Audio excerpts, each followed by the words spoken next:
Hey there, thanks for joining us on the Chief Executive Aviator. I'm Simon Turner, your host, and you're wondering what we're all about. Well, we're pilots who happen to run businesses, or maybe we're business people who happen to fly. Either way, we've figured out that flying gives us a serious edge. Every week, I sit down with another pilot entrepreneur or executive who's discovered that their plane isn't just some cool ride, it's actually a secret weapon for growing their business. We're talking real stories about landing deals and actual landings, expanding markets, and yes, still making it home in time for dinner. Whether you're already flying for business or you're just dreaming about it, you're going to hear some pretty amazing stories about how aviation changes the trajectory of lives and businesses every day. So get your pre-flight done. We've got a great conversation headed your way.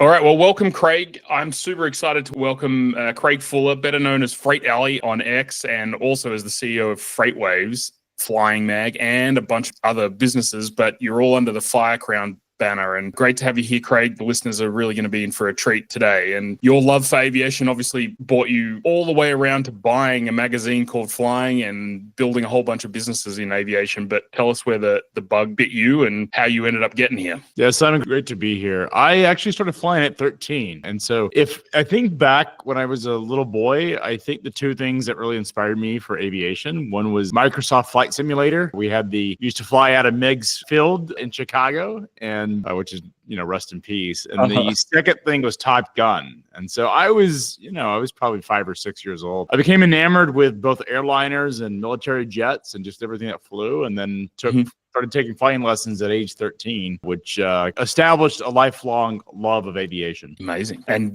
what was the first plane you ever flew? It was a Beechcraft Skipper. That was when I took my first lessons. That plane, if it did 100 knots, I would be surprised. It was built in the 1960s, I want to say. It was a very old aircraft. Yep.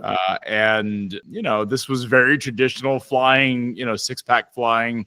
Yep. Nothing advanced. So it was, stick to rudder. It was fun. Nice one. Probably set you up pretty well for a longer term in aviation. And gee, I wish I started at 13. Had a similar experience. Top Gun hooked me. My grandfather and father were in the Air Force. My grandfather was the pilot. Dad was just a navigator at one point, but similar sort of bug. But I never got to fly when I was 13 myself. I wish I had. In Australia, it's a lot harder to go and get your pilot's license, but that sounds like a lot of fun. And then obviously you couldn't go and get your license when you were 13, but probably soon thereafter you went. I got my license at, I think I was 20 when I actually got my license at 17, and I flew for a couple more years, and I stopped flying at age 20. So and then I had a 20-year hiatus from age 20 to age 40. And I picked it up a couple of years ago. Awesome. And not only did you pick up flying, but you obviously went and bought some businesses in flying. You were already in the logistics kind of freight world with FreightWaves. And for those of you who don't know, FreightWaves, very popular, not only media outlet in the logistics and the freight world, but you also run a software company off the back of it, right? Yeah, that's correct. So we're often called the Bloomberg of freight. So we have a large media business, which provides news and information about global supply chains. And then we have a data business that provides high frequency data to companies that are in the logistics business or buying logistics services. We also sell a lot of data to hedge funds, but essentially what Bloomberg does in the financial side of the economy, we aspire to do in the physical goods side of the economy. And that business has been tremendously successful, but that's what started my love of media.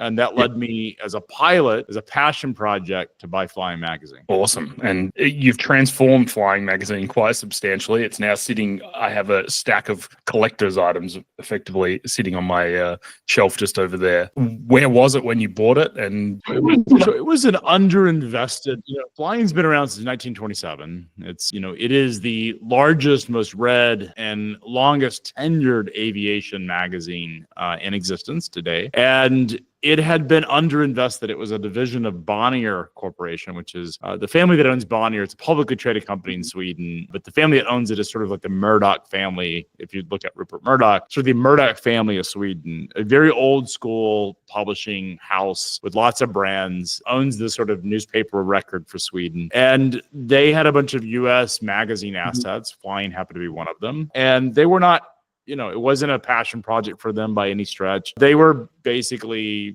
had the brand, and it was just sort of like trotting along without a lot of investment. And so I bought it, and originally it started out as a passion project. It was kind of fun side hustle, and decided to turn it into, it was a business. Now, make no mistake, I mean, it made money, but it was significantly underinvested, and we put a lot of capital into it, a lot of investment. And then we've since bought we have 50 brands today that span from aviation to marine to hobby, just a whole landscape of sort of what we call affluent enthusiast magazines and media brands that we own and we build and we invest in, to essentially what we find content to commerce. So we own these media brands, which means we own an audience. From those audiences, we look for things that we can offer those audiences that they would naturally want to buy anyways. And so in aviation, we think about pilots or people that own aircraft or people that want to own aircraft or want to become pilots. It's like, what are the services and products that they also would like to buy if they achieve those goals? And that is essentially what we do, is we buy commerce businesses that we can attach to those audiences. Amazing. And as a subscriber, I will say it's totally transformed. It's a now, premium magazine. The copy is very good. The photography is amazing. The magazine's sort of transformed completely. You've now got premium, photography, great copy. It's become almost like a collector's item, like a book that you get each month. And my one just arrived yesterday with a Vashon Ranger on the front, which was someone down in Australia when I was a little kid on my farm had one, like a couple of farms over, that they built in their shed. It was like one of the very early models, I guess, that they had built or something like that. But that was, I never got to fly in it, got to sit in it, but it was pretty cool to see that sitting on the front. If you're a pilot or an aviation enthusiast, you love all sorts of airplanes, whether it's this piston aircraft all the way through to the most advanced, most expensive jets and most luxurious jets on the market. Our goal is to provide a comprehensive sort of overview of aviation for all aspects of it. And this is really what flying has been about. I mean, if you go back and look at the history of flying, back to the 1920s and 1930s, this is sort of the earliest days of aviation. It was sort of when aviation had reached a threshold where it became safer to fly and became something accepted. But it was still very sort of like going to space today, is like SpaceX has made it normal to have space launches and rocket launches. I think aviation was sort of in that same period in the 1930s, where it was sort of normal to have aviation as part of a fabric of society, but it wasn't something that was accessible to everyone. So there was this romantic, high-end, aspirational element to aviation, and that's where flying got its start. But it has covered all aspects of aviation. It's covered, space, military, airliners, general aviation. It's probably settled in the last couple of decades into that general aviation category. But we certainly believe, particularly in digital, that we can lean into much broader aspects of aviation. We've done some stories in print on the new stealth bomber, the Northrop Grumman B-21, and we've done some stuff around space, but it's predominantly a general aviation publication. And thankfully, most GA enthusiasts are also really interested in all of that as well. So they are. It was interesting when I bought the magazine, I was told, well, you can't cover military or you can't cover space. Like, our audience wants to only talk about GA. And what we find when we look at digital, it's quite the opposite, is that our space content does exceptionally well. Our military content does exceptionally well. And it's not so much I think you have to take the meaning of these things out. Like, military aircraft by nature have one mission, right? Or have a set of missions that are meant to, I talked to someone who is an Air Force commander that runs their, basically their public relations. And he's like, our job is to blow things up. And like, at its core, that's his job. But I think for aviation enthusiasts, what's so great about military aircraft is they sort of push what's possible.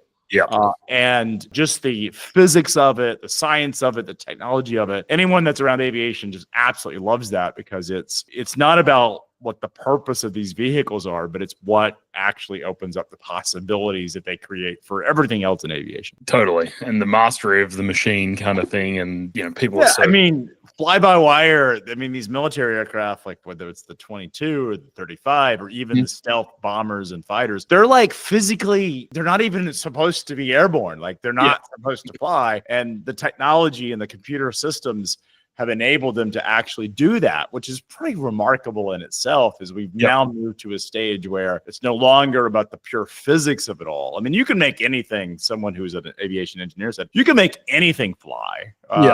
Like if you outfit it with wings and get enough lift, anything will fly. What's remarkable about these military aircraft is that just the computerization of them have enabled aircraft that should not, are physically in themselves not built to fly. We've enabled them to fly through computerization. Yeah.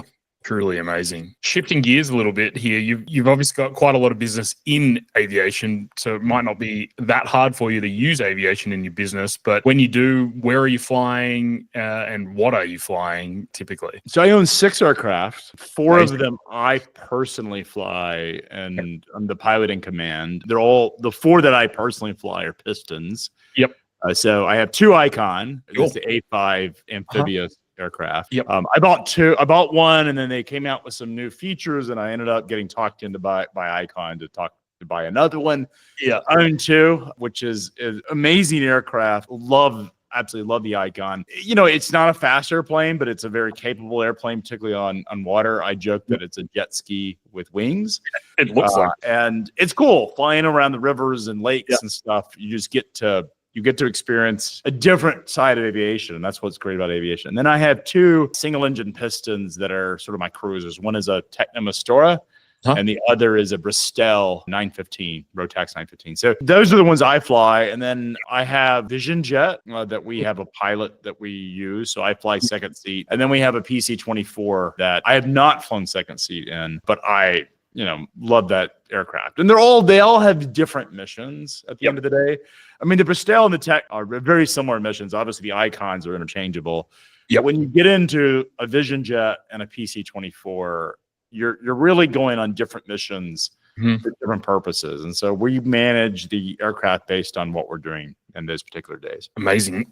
What a fleet. Truly amazing. And, it's obvious with a fleet like that, and when you're getting highly capable aircraft like the Vision Jet and the PC-24, that something is important to you, and that's probably face-to-face time in business. And I mean, how important is it to you, and kind of like how has it helped you, I guess, in your business journey? Well, face-to-face is one element of it, but I think it ultimately comes back to time. And the one thing that you can't buy in life, and this is said often, is time. And totally. Ultimately, what an aircraft does for you, particularly in the jet market, but is you're buying time for yourself, and you're able to prioritize the things that you want to prioritize. So what particularly a jet aircraft affords you is the ability to take trips that you wouldn't take. And so business trips, it opens up a world of opportunities. And like, I live in a world of what I would describe as asymmetric sort of outcomes. And in other words, if I take a flight and it costs me a couple $1,000s, but out of that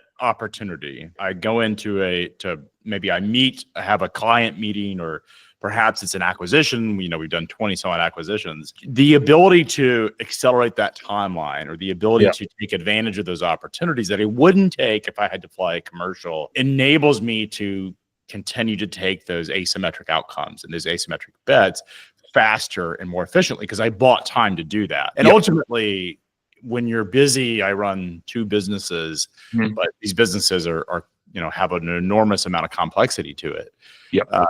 Time is far more important to me than money. And I don't mean to be dismissive, because I love money, but it's more of like, which would I rather have?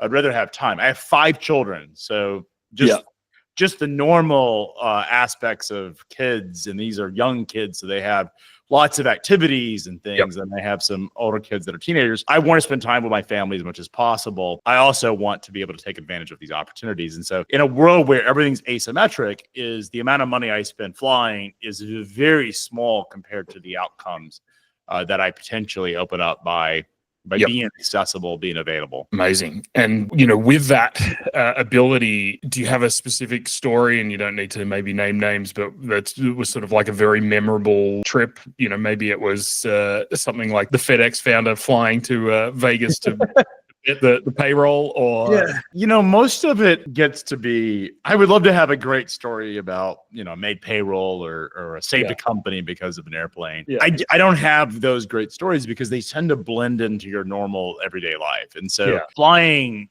when you have access to a jet, you're able to do things. It's an instrument and a tool that is different than a typical luxury item. So an example of that is we own a bunch of yachting magazines, and people will justify this as an entertainment experience. But let's be fundamental about this. There's very little practical need for a yacht. Like these are luxury items that people do for pleasure, people do for status. It's a bit of peacocking that goes into it. Love it. I love seeing yachts. But at the end of the day, they're not going to do anything but become sort of luxury outcomes. When you're talking about aviation, particularly in the jet market, you're talking about opening up opportunities, and that's where it's different. And so there are an enormous amount of things and times where I've used an airplane. You know, one time we sold a company and we had to lay off like 900 people, but we had 81 locations. We had to do it in the course of 4 days. And of course, shutting down all of these locations is doing this sort of shutdown of this business takes a lot of work. And so we took a plane and we probably hit 25 cities in that week. You know, I've done it on road shows, doing capital raises where I'm going to Boston, New York, Atlanta, Dallas, Utah, San Francisco in a matter of 3 days. And so just the time affordability that an airplane offers you is quite different. So,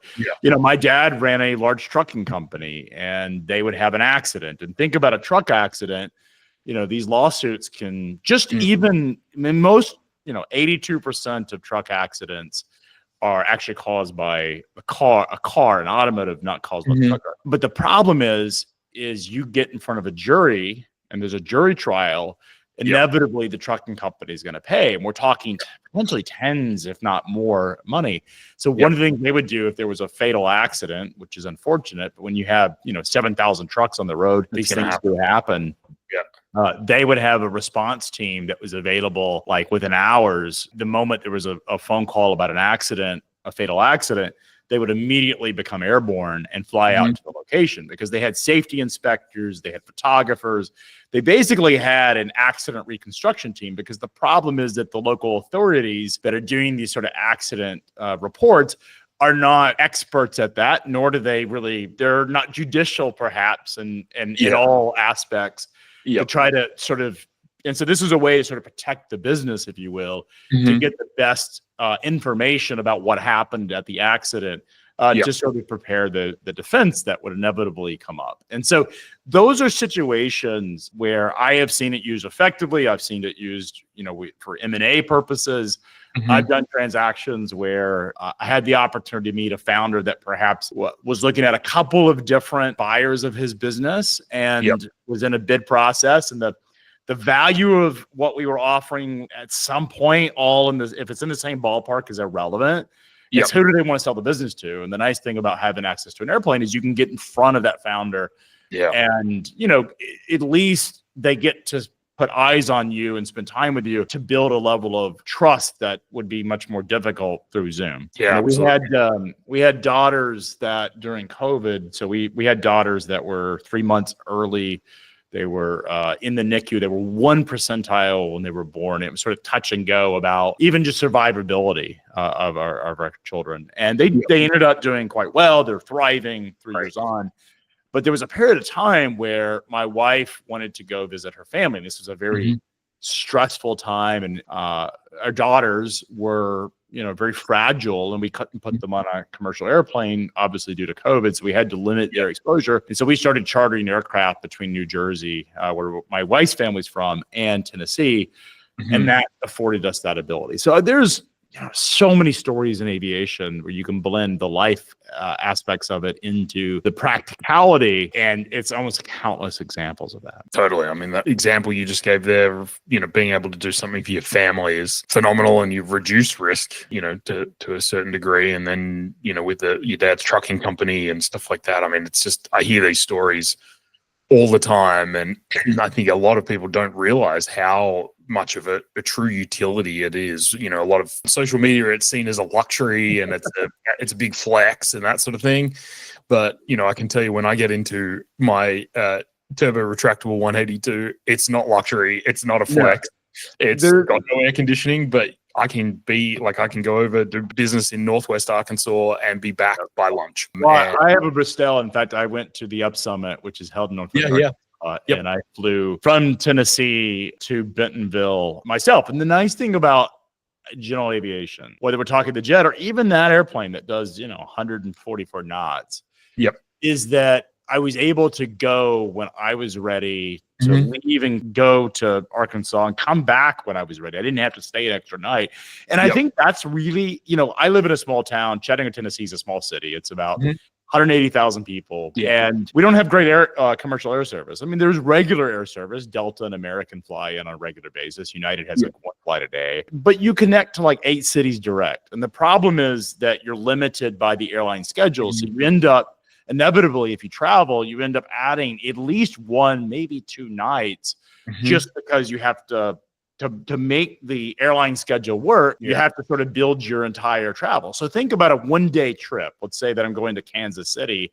That 1-day trip is actually 3 days, because I leave the night before, I get into a hotel, I meet, I do my whole meeting the day, and then I might be lucky to catch a flight out. But then if I go to dinner, I can't. The nice thing about general aviation is I could leave that morning, the morning of the meeting, go out and meet the client, spend all day with them, go to dinner, and then come home. And there's been so many examples where I've been able to do that. That is the best part. The luxury in itself isn't the toilet on the aircraft or the luxury seating. These things are beautiful, as they should be. But it's not about that. It's, at the end of the day, it's about the convenience of time. At least for me, that's the most important fact. Like, I love beautiful things. The PC-24 is amazing. The Vision Jet is an amazing airplane. But at the end of the day, it's the utility that's far more important to me. The time that I get back, that is far more exponentially more important than what the aircraft looks like. Totally. And, you just get back to be home with your family. And I think a lot of people don't put enough dollars and cents behind spending that family time. And then, probably on their deathbed, they're like, well, hey, I got concierge P on American or whatever, because I spent so million miler. Congratulations. I got a million mile. And look, I still fly commercial quite a bit. My son and I went to Utah for the weekend, and I got my million miler on Delta, and they gave me a pen. Like, it's like, great. They picked me up in a car on the ramp and took me to the terminal. And like, this is as good as it gets. And everyone's like, I want to be a million miler. And I'm kind of like, having arrived at the million miles, I'm like, why? But it's interesting. When I was building FreightWaves early on, I was platinum on American Airlines and diamond on Delta. I was flying hundreds of thousands of miles. I was out 5, 6, 7 days literally out almost every day. You can't have a family that way. And one of the things that I learned during COVID, or I really appreciate about COVID, was that it sort of enabled me the ability not to fly, because I could clearly use the excuse, let's meet on Zoom. And it's hard now in a post-COVID environment to sort of do that. The rules have changed. We're sort of back to the way things were. There's certainly more Zoom going on than there was before COVID. But fundamentally, humans are about connections and relationships. And so one of the things that I really appreciate about COVID is I didn't have to go. I didn't have to fly. But now, because of what I do, I'm in mergers and acquisitions, buying a lot of companies, and I operate these companies. It's not like we flip them or sell them or investment bankers.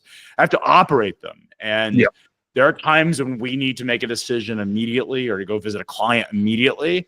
And having the ability to do that without giving up the sacrifices of being with your family, particularly when you have young children, is really important. For sure. One thing I always remember with my last business, it was 2 days before Christmas, and I was sitting in the Bed Bath & Beyond office in New Jersey or wherever it was, somewhere kind of outside of New York, RIP Bed Bath & Beyond. But I was trying to sell my software solution to them, and we were trying to get the deal closed by the end of the year. And it had taken me, we were living in the Bay Area at that time, it had taken me forever to get across there, and then taxi ride from JFK. Oh, so it was horrible.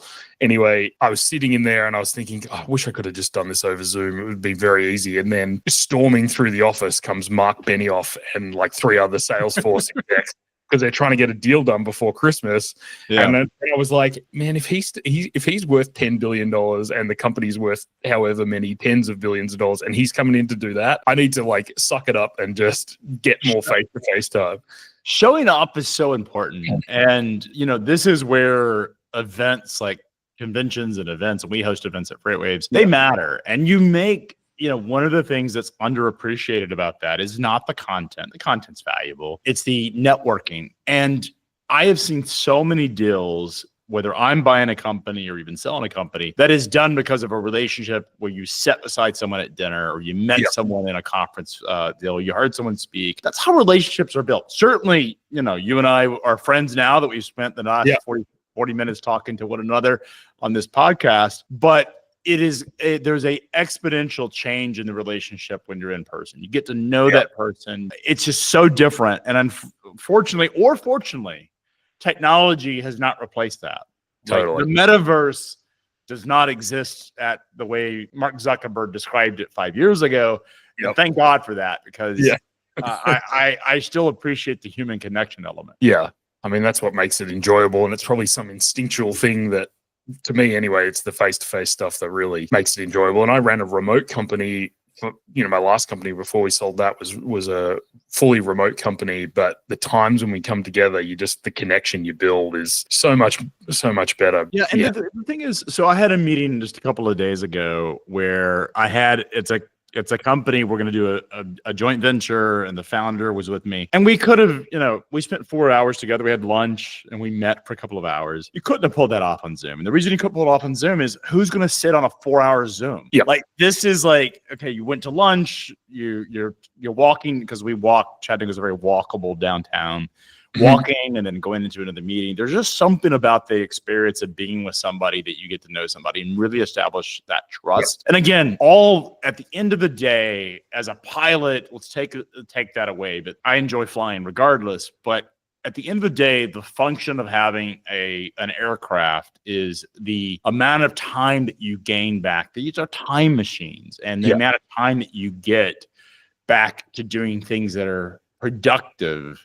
And there's so many things in life, particularly modern life, that compete with your time, you know, whether it's your X feed or perhaps a movie or your family or business. The great thing about airplanes is they enable you to get time that you wouldn't otherwise get back. Absolutely. Well, as we head to sort of wrap things up, we'll do a bit of somewhat of a lightning round. What's the fastest aircraft you've ever flown? That I personally ever flown? It would be a Lear 45. You've personally flown a 45? I've flown, I wouldn't say that I flew it from takeoff to landing, but I was in the second seat. Yeah, love it. That counts. Yes, I'm going to You allow it.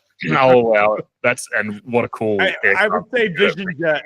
The Vision Jet is the aircraft that I've taken from takeoff to landing. Now, I was second seat, but that still counts. Yeah, it definitely counts. And if the insurance company is listening, you are well qualified, I'm sure. But what's your dream aviation destination? I know you're building one, the fields out in Tennessee, but maybe that is your dream one. I don't know. You know, I don't know that I have a dream destination. I always fantasize myself to be an Alaskan bush pilot.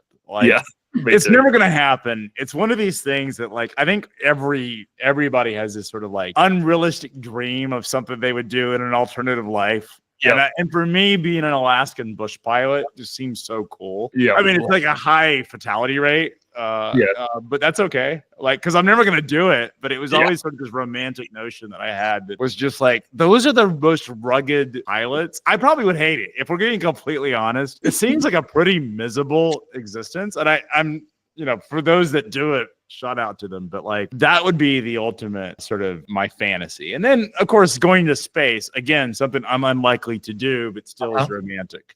Hey, you may get there. I mean, it's the cost of going up there. What's Jeff's? It's not even the cost. I don't know. Like, I Whether would you want to wait till I'm old enough to where something went wrong. I mean, there's still being an astronaut is like one of the 10 most dangerous jobs. I think it's like number 4. By the way, being U.S. president is listed, I think, as the most dangerous job. Yeah, well, I mean, things that So have happened recently show that off. But yeah, absolutely. crazy.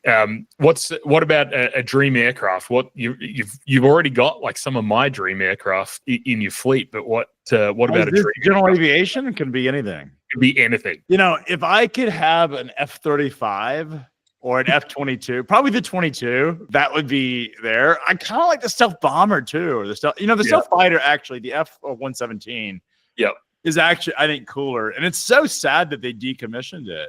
That and the SR-71. Like, I get these things are expensive and hard to maintain, but there was something great about the Cold War that created the coolest, most badass aircraft. Yep.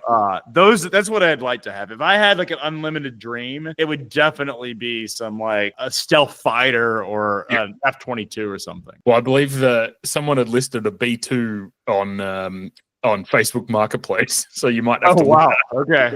I'm sure it was just a joke, but yeah, I hear you with the F-117. What a cool aircraft, and you never know. Like maybe down the track they'll be in like some government surplus auction, and you can put in a bid. I don't know that the 117. What is crazy though, if you fly to flight simulators of these like really high performance military aircraft, they don't have any like.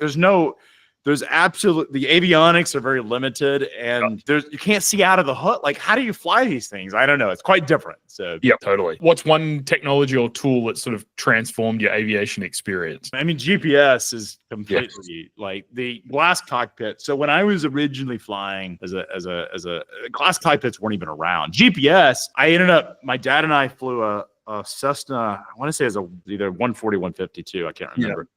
We flew it 8 hours from Chattanooga, Tennessee to Naples, Florida. It was at night, and I had only been flying. I may have had 100 hours at this point, but I bought a trucking GPS, a portable GPS, and we flew the highways because I felt like that was the safest thing to do. Okay. And I think the most transformative piece of that is now glass cockpits, flying the magenta line. There's something to be said for that, and it's made aviation exponentially safer than what it was before. Yeah. I mean, the amount of times it's got me around things, out of trouble, to the right place. Real-time weather. I mean, like, I can't even imagine. I have SiriusXM weather in the cockpit. I can't imagine flying on a long cross country without it because you're blind. Yep. You don't know what you're going to hit up ahead. It just is. It's an enablement technology that makes things far safer. Yeah. Yeah, the old guys that flew in IMC with, just a DME or VOR or something like that. It's so, I mean, it's funny because I learned all that stuff and I had at least 200 hours flying without, glass cockpits and VORs and stuff. I couldn't do that in my life dependent on it right now. Like it's so different today. Everyone's so spoiled with the magenta line. Yeah. Hopefully someone doesn't knock out our satellite network and we all have to go back to doing that. Oh, I know. The nice thing is I do think there is, they have built enough redundancy. Yeah. During the original Cold War is the U.S. military was worried that Iraq or the Russian assets, and this is Gulf War in 1991. Yeah, they actually scrambled the GPS signals because they thought they could be used for targeting. And now in civilian life, and so they've built a lot of redundancy. I mean, military GPS is actually they had effectively their own GPS, but I can't imagine a situation where the civilian GPS network would be knocked out. I mean, China's launched its own satellites. Russia has satellites that do GPS, and then you have Elon Musk, which is like, I don't care. Like, I don't report to any of y'all. Like I mean, he's got more money than most GDP, most countries' GDP. So totally. And last of all, what's maybe some advice for aspiring pilot entrepreneurs? I mean, a lot of entrepreneurs that maybe run a $5 to $10 million business and it's going regional and they want to use aviation to be able to get between sites and all that sort of stuff. And some that want to go national and want to use aviation. And you've obviously done that. Maybe some advice for aspiring aviation. Yeah, I think there are lots of great use cases for buying an airplane and owning an airplane, but there's also great access to fractional and chartering that's also available. And so, look, owning an aircraft is a very large commitment. And it's amazing how frustrating the different, every time you make it, you buy an aircraft and you have to deal with a maintenance issue. I got two of my icons are both in the maintenance shop right now. And look, these are commitments, and you just need to be prepared that there is a commitment element to it. So having a good A&P on call if you're going to own an aircraft is really important. But I would definitely not go all in up front. I would start to take advantage of some of the fractional sort of charter operations to make sure that I had, I was fully committed to the commitment that you're going to make. The thing is, your car, think about just a car or a boat. These things can break down and they create inconveniences in your life. But an airplane breaks down, it's a life and death sort of experience. And as a pilot, I think about that often. If you're going to make the commitment, you've got to understand what that commitment is. And it's like buying, it's like buying a dog for your family around the holidays. It's like, this is not just, hey, you get the 5 minutes of like endorphins and the dopamine hit that happens when the kids see the puppy. It's a lot of stuff. That's a lifelong commitment. And I think aviation should be treated with the same level of caution. It's an amazing experience, an amazing lifestyle if you can afford it and if you're committed to it, particularly as a pilot, because it opens up so much. But it also is a commitment that you need to be fully aware of what you're getting into. It's definitely not you can kind of do it once a month kind of thing, or you maybe read about it. If you're going to be a pilot, you need to be proficient. And one of the challenges is I look at a lot of the accident reports, and being in aviation media, you read these things, you watch these things. We are defying physics and gravity when we take off in the air. And we're only as good as a mechanical machine that's there to keep us alive. It's remarkable that we can accomplish that. And it's so amazing. One of my favorite things to do is just fly from Chattanooga to Atlanta, which is a 35-minute flight in my Bristol, and just being able to be out there. It's the most relaxing thing that I can do. And my brain is just I have a very active mind. And so this is the one time where I'm not being inundated with information and I'm just sort of just in my own thoughts. That's amazing. But I am defying physics. And I think about that every single time I get in the airplane is this is, I'm fortunate to be able to do this, but I'm also, it's a risk. So and you calculate that risk every time you get in the plane. But I will say, similar to you getting in the plane, I have the same brain as you. You can't think about anything else, because if you don't think about the flying properly, you die.